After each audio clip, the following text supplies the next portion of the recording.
우리 그리스도인으로 살아간다라는 것, 그리고 우리가 이 세상을 살아간다라는 것은 정말 많은 선택의 연속인 것 같아요. 사탄은 항상 선택과 책임 사이에서 항상 우리를 하나님과 이간질하는 모습을 우리가 보게 됩니다. 우리가 구해야 하는 것이 무엇이고, 우리가 선택하고 결정해야 되는 것이 무엇이며, 그것에 책임을 져야 하는 것 역시 무엇인지에 대해서 바르게 분별하지 못하게끔 혼돈을 주는 역할을 바로 사탄이 하는 것이죠. 오늘 본문에서도 예수님께서 이런 말씀을 하셨어요. 아무나 천국 말씀을 듣고 깨닫지 못할 때는 악한 자가 와서 그 마음에 뿌려진 것을 빼앗나니 이는 곧 길가에 뿌려진 자요 라고 말씀하셨어요. 하나님의 말씀이 우리 마음에 있으면은 우리에게 어떤 변화가 일어날까? 어떤 변화가 일어날까? 먼저 하나님이 복음이 우리 마음에 들어오면은 어떠한 것을 선택하는 데 있어서의 자유함이 생기는 것 같아요. 왜냐면은 우리가 어린 아이를 제가 길러보면은요, 어린 아이들이 어렸을 때서부터 훈육을 하고 그리고 어떤 규칙을 가르쳐 줄수록 아이들이 편안함을 느끼는 것을 보게 돼요. 근데 아이들을 자유롭게 키운다고 하면서 훈육하지 않고 가르치지 않으면은 아이들이 더 혼란스러워서 지멋대로 노는 경우가 굉장히 많거든요. 말씀을 우리 안에 들어온다라는 것은 명확한 하나님의 뜻이 무엇인지를 우리가 알게 되는 것이죠. 그래서 그 말씀대로 우리가 하나님께 응답하며 그 하나님의 부르신 가운데에 우리가 헌신하며 반응하며 살아갈 수가 있다라는 사실입니다. 누군가 여러분을 부르고 여러분께 어떤 일을 부탁할 때에 여러분은 어떠한 태도를 취하십니까? 어떤 분은 그냥 부른다고 해서 저기요 이렇게 불렀는데 그냥 쌩 하고 지나가는 사람은 거의 없을 겁니다. 그 사람과 사이가 좋지 않는 이상 그런 사람은 없을 거예요. 대부분의 어떤 사람이 부르면 네 하고 대답을 할 것이고, 그리고 그 사람이 어떠한 일을 부탁하면 두 가지의 대답을 하겠죠. 제가 그 일을 도와주겠습니다. 아니면 제가 바쁜 일이 있어서 그 일을 하지 못할 것 같습니다 라는 대답을 할 것 같습니다.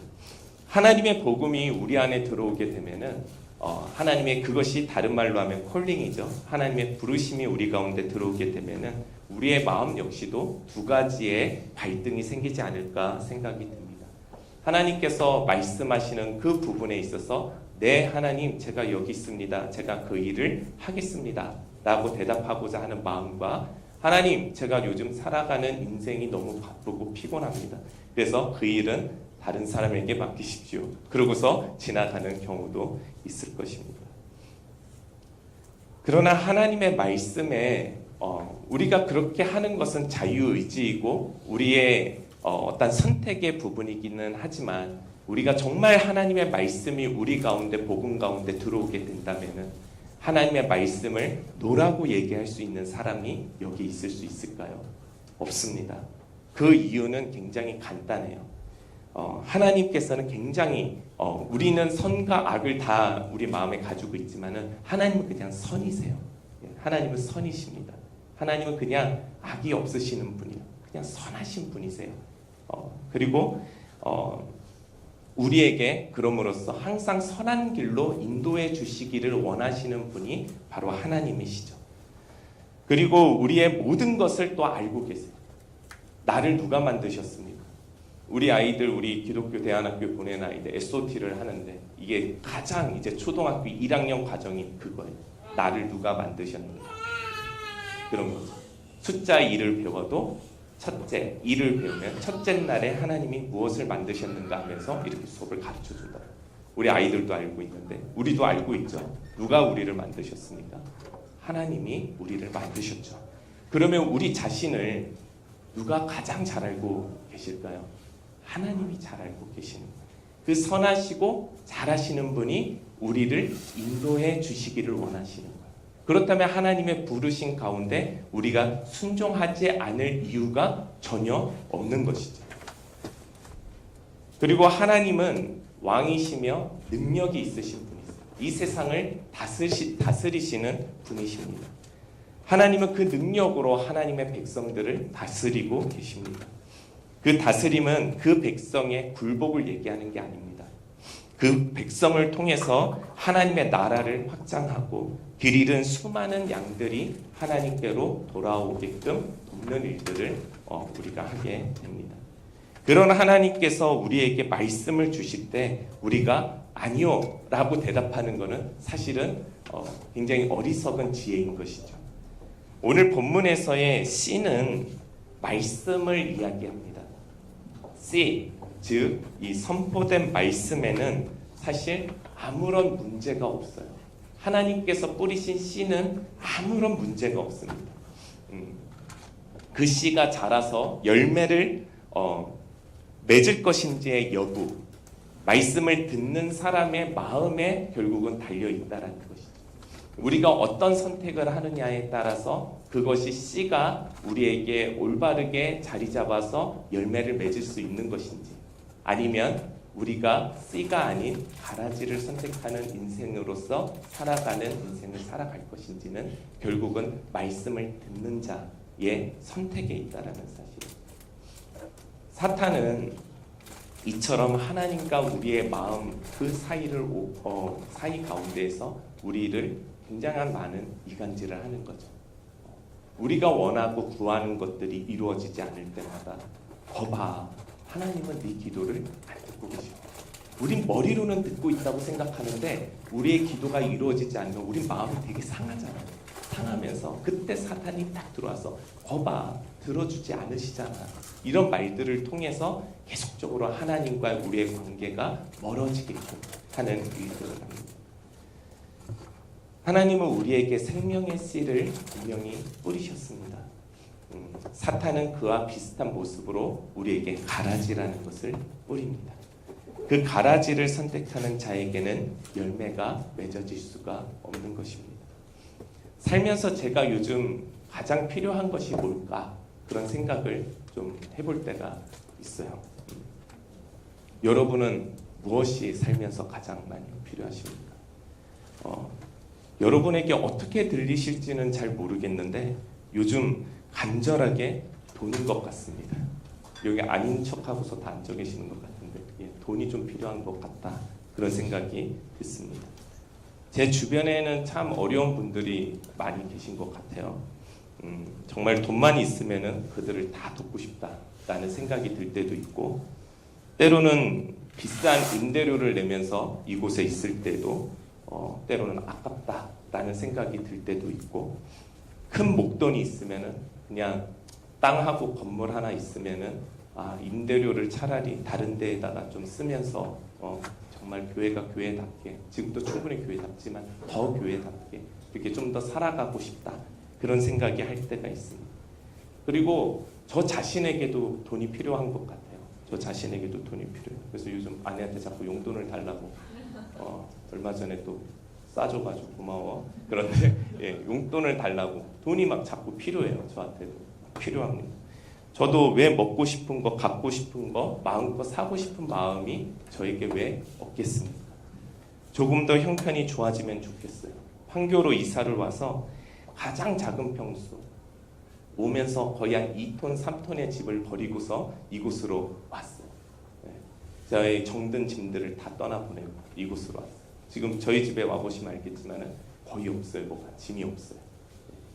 그냥 되게 넓은 집 같아요. 짐이 없어요. 그렇게 지내고 있고, 그런 생각들이 드는 거예요. 그렇지만 적은 선택의 아파트를 선택했지만 임대료는 죽전에 비해서 2배, 3배가 더 비싼 곳에서 살고 있는 거예요. 그래서 결국은 우리가 내야 되는 이자는 몇 배가 더 오른 상황에서 살아가고 있습니다. 그런데 저는 신기한 게 한 번도 하나님 앞에 돈을 달라고 기도해 본 적이 없는 것 같아요. 가정교회를 하면서 우리 지금은 다 애엄마 아빠들이 됐지만 우리 청년들을 데리고서 같이 그 개척을 할 때에도 제가 그때의 공동체를 선택해야 되는가, 내가 하고 있는 사업을 선택해야 되는가를 했을 때에도 우리가 이 공동체를 선택하는 그 기로에 있을 때에도 선택하면서도 한 번도 하나님 앞에 돈을 달라고 기도해 본 적은 없었던 것 같아요. 밤에는 공동체를 유지해야 되니까 또 생활을 또 아내와 또 해야 되니까 뭐 대리운전도 나가고 우체국에서 뭐 제가 또 공익요원 출신이잖아요. 우체국에서 분당구에서 택배 분류를 또 하는 공익요원 출신입니다. 나라의 자랑이었죠. 그런데 예, 왜 비웃어요? 자랑이었습니다. 제가 분당구에 있는 모든 우편번호와 번지수를 눈 감고도 다 외우고 손으로 분류하는 작업장에 다 들어갈 수 있을 정도로 완벽하게 있는 사람이었습니다. 그래서 그 재능을 좀 가지고 분당 우체국에 취직을 해서 일주일에 2번 정도는 택배 분류와 우편 분류의 일들을 아르바이트. 생각보다 페이가 세요. 왜냐면 저는 경력직이기 때문에 예, 셉니다. 웬만한 직배부 아저씨들보다 손이 더 빨랐거든요. 그래서 그런 일들도 좀 하고 했었어요. 그렇지만은 그때에도 하나님 앞에 돈을 달라고 기도해 본 적은 없는 것 같아요. 차라리 내가 나가서 열심히 일을 해야 되겠다. 아니면은 내가 좀 충분한 양식이 있으면은 내가 그냥 우리 공동체 사람들하고 좀 더 기도하고 좀 더 뭔가 하나님의 일들을 해야 되겠다라는 생각을 해봤지 하나님 돈을 주세요라고 기도해 본 적은 없는 것 같아요. 그것도 웃기잖아요. 제가 이렇게 또 목회자로서 결정을 했는데 하나님 돈 주세요 그러면 어디서 돈을 주겠다라는 거예요. 그것도 참 아이러니한 거죠. 그래서 한 번도 기도를 해본 적이 없어요. 근데 제가 그렇게 기도를 한 이유가 있습니다. 먼저는 제가 우리 공동체인가 아닌가 사업인가에 대한 질문에 공동체를 통해서 부르신 하나님의 말씀에 내가 응답했기 때문에 그래요. 응답을 했다라는 건 뭐냐면요. 책임을 주어진다는 거예요. 내가 어떠한 것을 선택하는 데 있어서는 내가 짊어져야 되는 책임이 분명히 있다라는 거예요. 내가 응답한 것에 대해서 왜냐하면 그 뜻이 하나님에게는 분명했고 그것이 하나님의 길임을 알고 하나님이 나를 선한 하나님인 걸 내가 알고 하나님께서 나에게 선한 길을 인도해 주시고 하나님 내 아빠는 능력이 있는 하나님이신데 하나님께서 그것을 통해서 나를 콜링하셨다라는 것만으로 내가 그것을 이제 선택하고 헌신하기로 마음을 먹었는데 물론 그것에 따르는 나머지의 선택의 책임들은 나에게 오겠지만 그것이 가장 잘 선택한 것이라는 믿음이 있었기 때문에 나머지 책임들에 대한 무게가 그다지 힘들었어요. 근데 그게 그렇게 저에게 영향을 줄 만큼 내가 그것을 포기할 만큼 우리 공동체를 포기할 만큼의 어떠한 그 영향력을 나에게 행사할 수가 없었던 것이죠. 돈은 필요한 거예요. 하지만 돈은 우리가 구해야 될 대상은 아닌 것 같아요. 돈을 구하는 대신 돈을 우리가 자꾸 하나님 앞에 구하게 되면은 세상에 계속 비굴해지는 거예요. 세상에 도대체 얼마 있으면 만족하는? 용인에 살면은 한 4억 정도 있으면 괜찮을 것 같은데 판교로 오면은 한 7억 정도가 있어요. 강남 가면 한 10억 정도 있어야 되잖아요. 그럼 우리는 어디로 가는 거예요, 도대체? 어디로 가야 되는 거예요? 또 집을 사면 뭐예요? 차 사야 되죠. 뭐 해야 되죠? 계속 생기는 거예요. 죽을 때까지 계속 구해야 되는 거예요. 근데 결국은 그것이 우리의 영생과 연결이 되느냐? 전혀 안 되죠. 그럼 결국은 그게 뭘까 생각을 해보니까 가라지구나 라는 생각이 딱 든 거예요. 하나님께서 우리에게 필요로 주시는 것이지 그걸 우리가 막 구하고 그거를 추구하고 그것을 살아가야 될 그 대상은 전혀 되지 않는다라는 사실이 드는 거예요. 그 예수님께서도 제자들에게 그런 말씀을 하시지 않았습니까? 야, 같이 이렇게 길을 걸어가다 그러는 거야. 야, 저 들판에 피어있는 백합화를 봐라. 저 보이니? 그걸 누가 기른다고 너 생각하니? 저 산 위에 날고 있는 저 새들을 한번 봐봐. 저들이 하나님께 무엇을 구하고 있다고 생각하니? 저들을 기르는 자가 누구라고 생각하니? 바로 하나님이야. 그러니 너희도 무엇을 먹을까? 무엇을 입을까? 고민하지 마. 그것은 하나님을 믿지 않는 자들이 구하는 거야. 너희가 구해야 할 것은 이것이니 잘 들어 그의 나라와 그의 의를 구하라. 그러면은 모든 일에 뛰어나시고 능력이시고 선하신 우리 하나님께서 그 모든 것을 너희에게 더하실 것이야. 사실은 답은 심플한 거예요. 그렇죠? 세상에는 곡식과 가라지가 항상 공존하는 거예요. 공존하는. 우리 마음의 밭의 주인이 누구입니까? 우리의 마음의 밭을 누가 가꿔주셔야 되는 거예요? 하나님이 가꿔주셔야 되잖아요. 우리의 마음의 밭의 주인, 농부가 우리 하나님이시란 말이에요. 하나님은 농부로서 우리를 통해서 추수하기를 원하세요. 농부이신 하나님께서는 우리라는 밭에다가 씨를 뿌리시는 거예요. 씨를 뿌리시기를 원하시는 거예요. 그러나 회방꾼인 사탄은 그 밭에 함께 가라지를 자꾸 뿌리는 거예요. 씨가 무엇인지를 우리가 분별하지 못하게끔 가라지를 자꾸 뿌리는 거예요. 하나님의 씨 뿌림의 목적은 뭡니까? 결실이고 추수입니다. 그것을 통해서 우리가 열매 맺기를 원하시는 마음으로 농부가 우리 마음의 밭에 계속 씨를 뿌리시는 거죠. 사탄의 그 목적은 뭐라고 생각하십니까? 결국은 하나님의 씨앗, 그 생명을 발견하지 못하고 가라지를 잡음으로써 삶을 망치는 것을 바라는 걸 거예요. 우리는 나에게 피해가 오는 것에 있어서는 악하다, 사탄이라고 이야기를 하는데 나에게 편의를 주는 또 사탄의 역할들도 있죠. 그것을 통해서 하나님 앞에 나아가지 못하게끔. 이 땅에서는 편안하고 안이로운 것 같지만 결국은 그것이 영생과 연결되지 않게끔 만드는 것이 있죠. 근데 우리는 그것을 분별해내지 못하는 것 같아요. 뭔가 문제가 생기면 기도하지만은 정말 내가 편하고 정말 편해서 하나님 앞에 나아가지 못할 때에는, 편해서 나아가지 못할 때에는 기도하지 않는 것 같아요. 내가 잡고 있는 것이 정말 가라지인지, 내가 잡고 있는 것이 하나님의 씨앗인지 우리는 구분해야 되는 것이죠. 구분하기 위해서는 우리가 생각해야 돼요. 하나님의 말씀을 보면서 계속 우리는 묵상해야 되는 거예요. 그래서 힘들겠지만 우리가 작년도 표가 그거였죠. 지성과 영성을 겸비해서 세상 가운데 선교하는 그런 공동체가 되었으면 좋겠어요. 그 지성과 영성의 실천의 첫걸음이 결국 우리의 큐티 습관이었던 것 같아요. 큐티와 지속적인 어떠한 책들을 통해서 우리가 하나님을 좀 더 알아가고, 큐티를 통해서 알아가고, 그리고 우리를 통한 하나님의 말씀, 이 땅의 시대적 컨텍스트를 우리가 알기 위해서는 결국 책을 통해서 알아가야 되는 거죠. 시대적인 부르심과 시대의 상황과 이런 것들을 우리가 알기 위해서는 결국은 책을 통해서 알아가야 되는 것이죠. 그런 훈련들을 통해서 우리가 정말 하나님의 것을, 우리가 하나님의 말씀이 무엇인지, 하나님의 씨가 무엇인지를 우리가 조금씩 분별해 가는 것일 것입니다. 세상은 하나님의 말씀으로 움직여지겠죠. 그러나 그 안에는 가라지가 함께 깔려 있다는 거예요. 우리의 안이한 마음이 하나님의 말씀을 바라보지 못하게 하고 사탄에게 말씀을 빼앗기고 좋고 편한 길 같지만 잘못된 미혹된 길로 빠질 수 있다라는 사실입니다. 그렇다면 왜 하나님께서 사탄이 그런 일을 하는데 가만히 두고 계시는 걸까요? 오늘 말씀에서는 이렇게 나와 있어요. 예수님의 제자들은 그 가라지를 지금 몽땅 뽑아버리자고 이야기를 하고 있어요. 그런데 곡식과 가라지는요, 처음에 구분이 잘 되지 않는데요.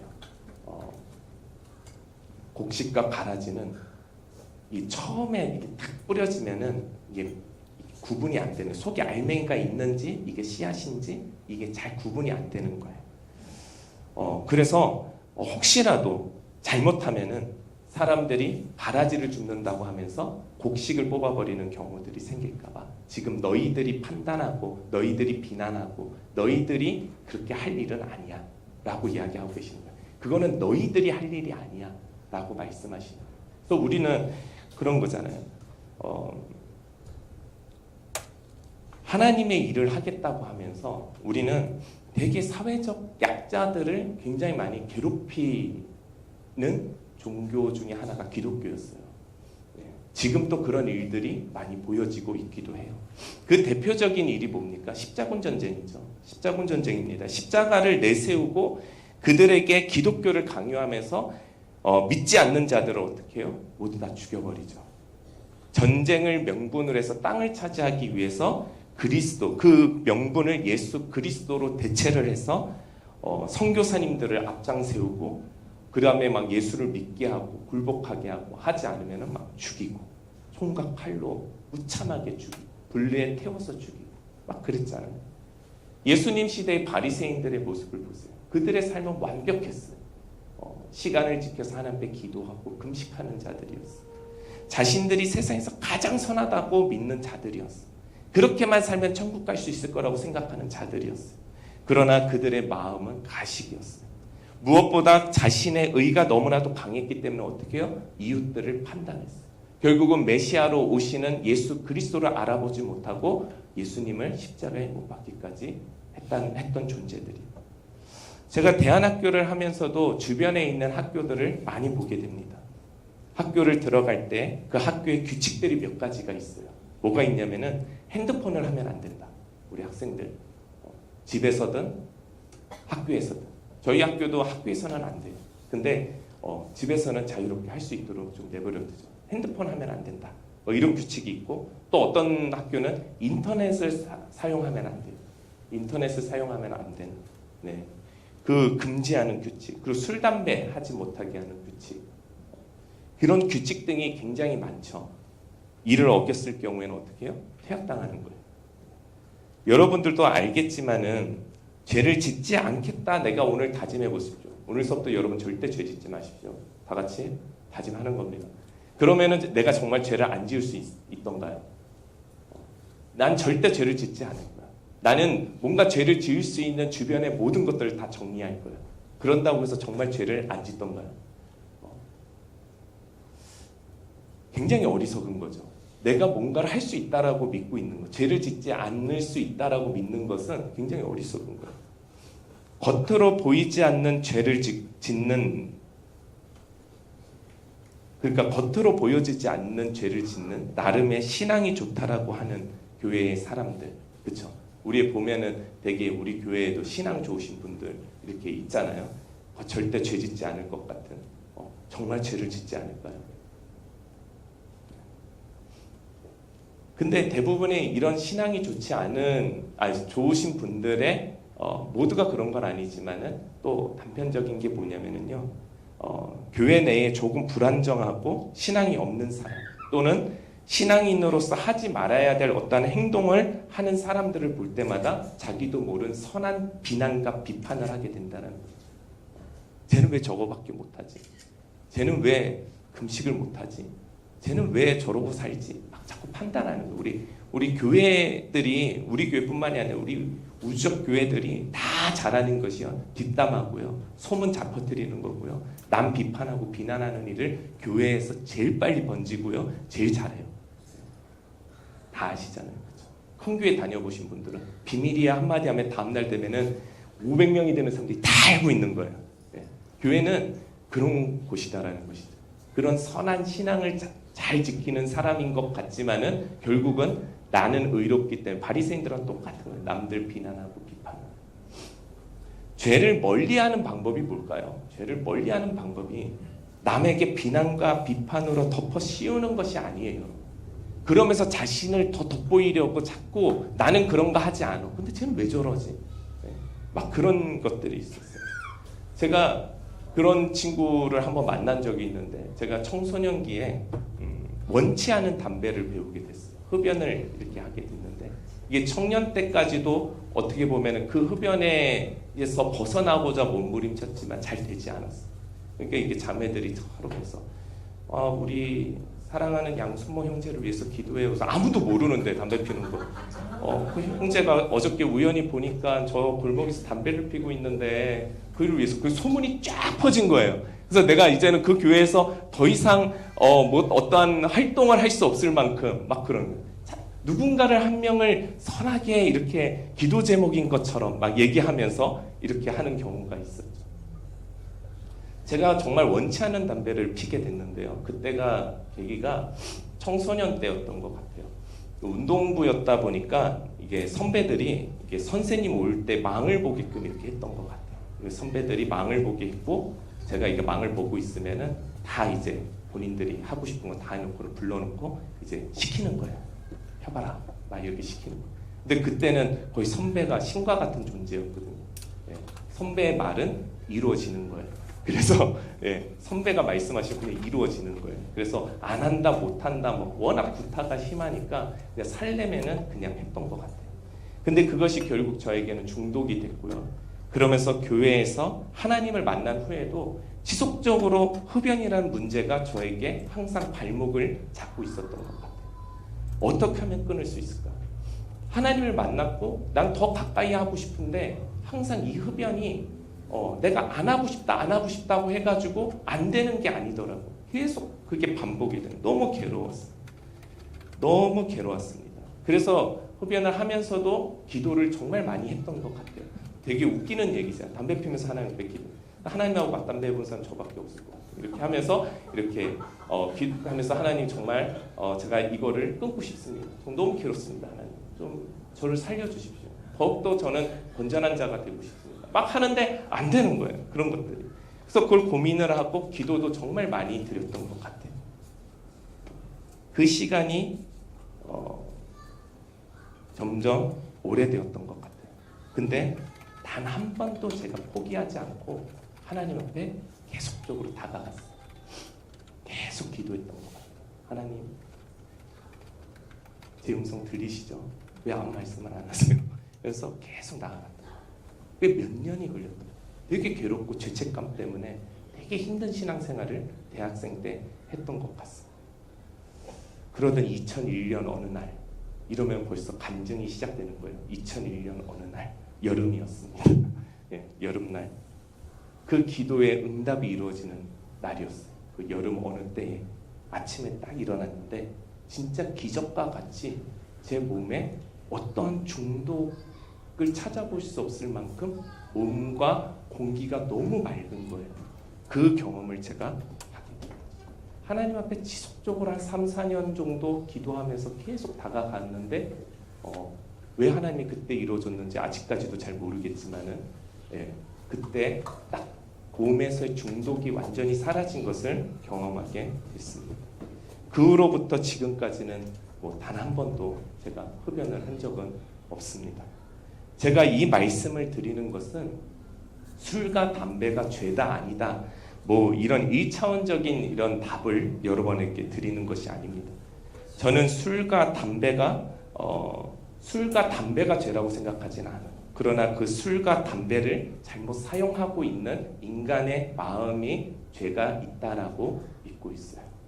어쨌든 하나님을 가까이 하면 할수록 우리의 죄는 멀어지는 거예요. 그러니까 아이들에게 뭘 하지 말아라고 얘기하지 말고 여러분들이 몸으로써 하나님이 살아계심을 그 아이에게 전달해 보십시오. 그리고 그 아이가 어떻게든 하나님 앞에 더 가까이 나아갈 수 있도록 해보십시오. 선하고 의로우신 하나님께서 빛으로 그 아들을 그 딸을 비추시는데 그 아이가 죄 가운데 있을 수 있겠습니까? 하나님의 선하신 가운데 헌신함으로 응답함으로 나아갈 수밖에 없는 거예요. 그러니까 시간이 걸리더라도 우린 너무나도 1차원적인 거예요. 뭐 하면 하지마. 하지마는 쉽죠. 하지마는 이 부분을 하나님께 인도해 낸다라는 것은 굉장히 장기적인 것이고 지속적인 거예요. 그래서 우리도 하나님 앞에 나아가고 싶은데 좌절할 때가 얼마나 많이 있습니까? 우리가 넘어질 때가 얼마나 많이 있습니까? 포기하면 안 돼요. 하나님 앞에 지속적으로 나아가야 돼요. 그러면은 점점 내 안에 있는 죄가 무엇인지를 하나님이 깨닫게 하시고 죄는 멀리, 하나님은 더 가까이 하는 삶을 우리가 살아가게 된다는 것입니다. 그래서 우리에게 열매가 있는 그 삶은 매우 중요한 거예요. 그 열매는 세상의 성공도 아니고 세상에 불을 쌓는 일도 절대 아닙니다. 하나님께서는 하나님을 믿는 자들을 부르시는 거예요. 그 부르심은 말씀이고 그 부르심 가운데 하나님의 성도들은 반응해야 되는 거예요. 응답해야 되는 거예요. 어떻게 할지 선택인 거예요. 오늘 하나님이 여러분에게 하시는 이 말씀을 오늘도 여러분은 선택하셔야 되는 거예요. 응답하셔야 되는 거예요. 내가 이 말씀에 헌신할 것인지 이 말씀을 또 그냥 하나의 또 한 주에 한 번씩 들리는 그냥 좋은 말로 그냥 듣고 흘려버릴 것인지, 이것은 여러분의 선택인 것이죠. 순종으로 이제 반응한 성도들에게는 하나님께서는 하늘의 지혜를 주세요. 그 지혜가 하나님의 말씀을 통해서 세상과 시대를 바라볼 수 있는 어떤 안목을 주시는 거예요. 하나님께서 지혜를 주시는 거예요. 시대와 상황을 읽는 눈과 마음을 주시는데 하나님의 부르심에 응답하는 열매의 결실이 바로 그것인 것이죠. 그래서 그대로 하나님의 바른 길을 통해서 하나님의 말씀, 전 정말 안타까운 것은요, 이 성경 66권은 하나님의 말씀이 맞아요.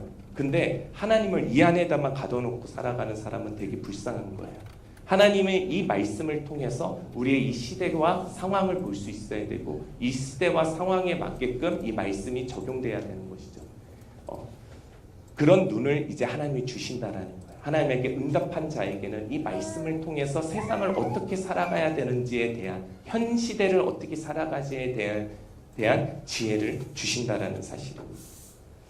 나보다 이웃의 아픔을 먼저 우리는 생각할 수 있겠습니까?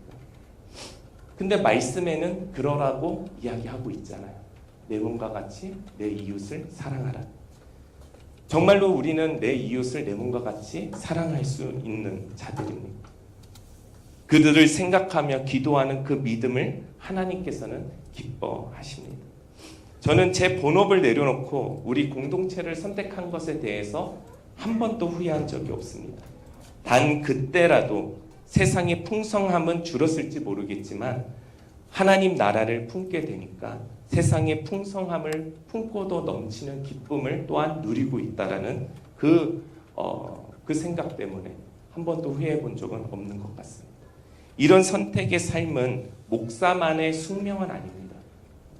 저는 목사이기 전에 여러분과 같은 하나님 나라의 백성이고 소유된 백성입니다. 그 여러분과 같은 백성인 것입니다. 목사라는 직분은 그 백성을 하나님 나라의 길로 바르게 인도해내는 그룹의 리더인 것입니다. 제 삶을 한 걸음 앞서 실천하면 여러분들도 한 걸음 앞서 살아가야 됩니다.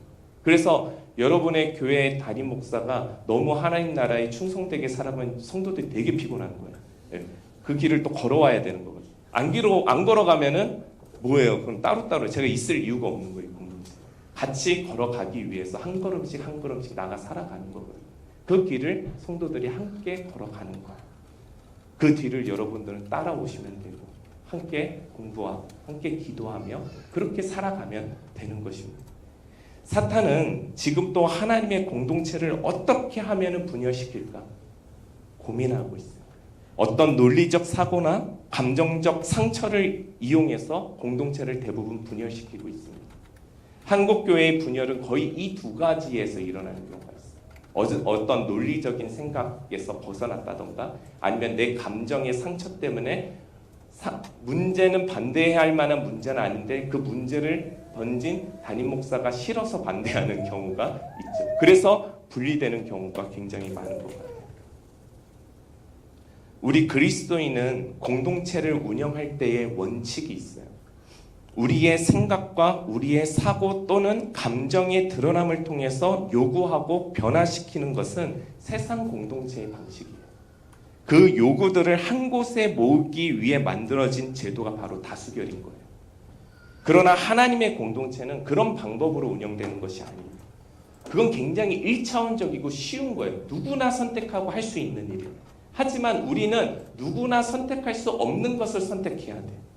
때로는 가라지를 뿌리는 사탄의 공격에 열렬히 대응하는 어떠한 기도가 있어야 돼요. 영성이 있어야 돼요. 그 전투를 통한 승리를 우리가 맛볼 수 있어야 되고요. 나에게 씨 뿌리시는 이의 생각을 기도를 통해서 우리는 물을 수 있어야 하고요. 그리고 그 응답에 우리는 헌신하여 나가면서 공동체가 움직여져야 되는 것입니다. 그럴 때 자연스럽게 가라지는 생명을 얻지 못하게 되고 잘 보존된 씨는 생명을 얻게 되는 거예요. 그리스도인의 모인 공동체는 그런 생명력으로 움직여져야 된다. 하나님의 말씀에 순종하는 백성들의 삶의 열매를 통해서 공동체가 움직여져야 되지. 세상의 방식으로 공동체가 운영되어져서는 안 된다는 것이죠. 그 생명이 그리스도의 구원의 확신으로 세상 가운데 우리는 영향력을 줘야 되는 거예요. 세상의 공동체의 방식이 들어오는 것이 아니라 이렇게 살아가야지 교회가 천국이고 천국을 바라볼 수 있는 통로라는 것을 세상에 알려줄 수 있는 거예요. 이 생명을 꽃 피우면서도 이 공동체가 함께 하나의 마음으로 순종하며 하나님 앞에 아멘하며 나아갈 수 있다는 것을 이 세상 사람들 가운데 희망으로서 보여줘야 되는 거예요. 그런데 지금 한국교회가 세상의 비난을 받는 이유가 뭔지 아십니까? 까놓고 얘기해 봅시다. 우리 찬양팀도 굉장히 열심히 헌신하지만 세상의 음악을 하는 사람들은 이보다 연주를 더 잘할 수 있어요. 옛날에는 경배와 찬양이 있을 때만 해도 우리 교회의 그게 화려함이 대단했었어요. 근데 지금은 그렇지 않아요. 세상 음악이 훨씬 더 화려해요. 그리고 요즘 목사님 설교도 테드나 이런 것들 있죠. 세바시 이런 거 들으면요. 와, 예수는 안 믿는다. 훨씬 좋은 강의들이 굉장히 많아요. 그런데 맨날 그리스도인들이라고 하는 그 교회의 집단들, 그 세상에서 바라보는 그 집단들은 막 본인들이 선한 척하고 본인들 의로운 척하는데 본인들의 방식을 다 가지고 와서 쓰는 별 볼 일 없는 거예요. 저기 교회를 통해서 희망을 보지 못하는 거예요. 전혀 못 보는 거예요. 여러분이 입장 바꿔서 생각하면 그거 보겠습니까? 이곳을 통해서 희망을 보겠습니까? 못 보는 거예요. 전혀 못 보는 거예요.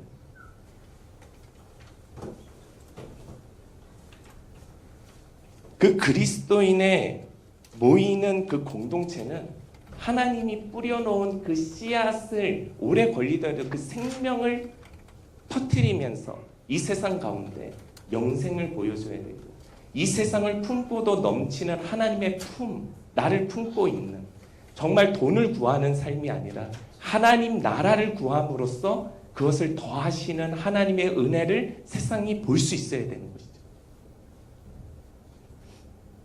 우리의 씨앗이 열매를 맺어야 세상은 비로소 교회가 온 땅의 희망이 되었다라는 것을 알 수 있는 거예요. 알 수 있는 거예요. 여러분은 어떻게 전도 생활은 좀 하고 계십니까? 안 하는 것 같아요. 요즘 안 느는 거 보니까. 전도 생활 어떻게 하고 계십니까? 전도 생활을 해보세요. 전도 생활을 하면은요, 내 안에 있는 씨앗이 정말 씨앗인지 가라지인지가 금방 드러나는 거예요. 숙제를 드려볼게요. 여러분 지금 한번 생각해 보세요.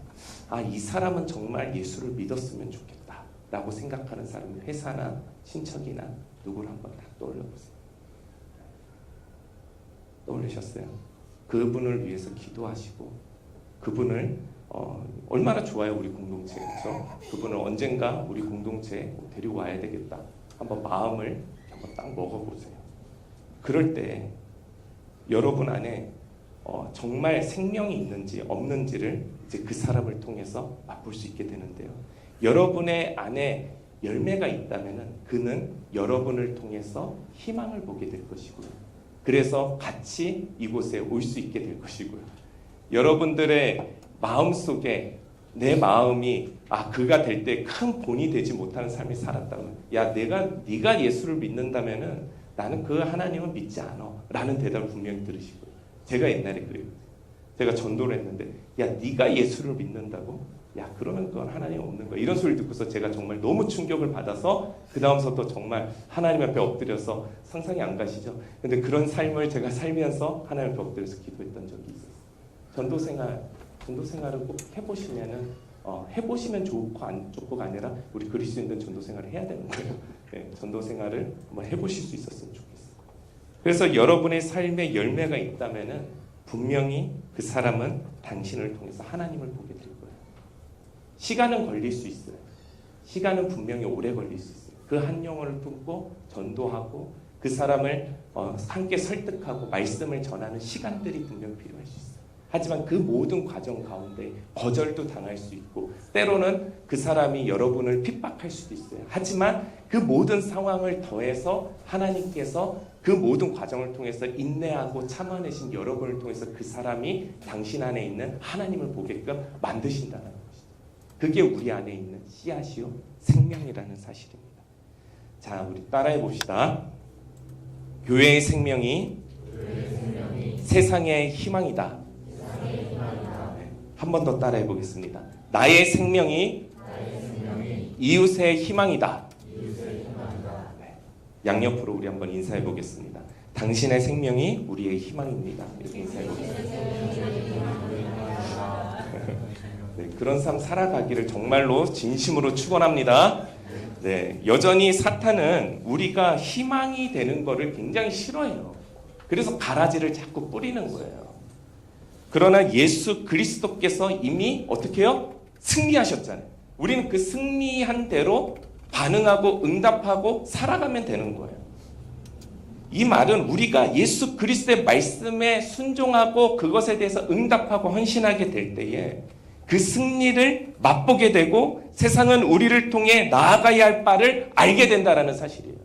우리가 세상을 통해서 세상에 나아갈 바를 찾는 게 아니라 세상이 우리를 통해서 정말로 나아가야 될 바를 찾게 된다는 사실이에요.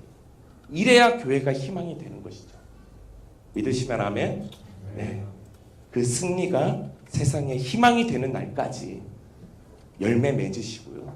그리고 그 희망을 세상에 전하는 저와 여러분이 다 되기를 주님의 이름으로 다시 한번 축원합니다.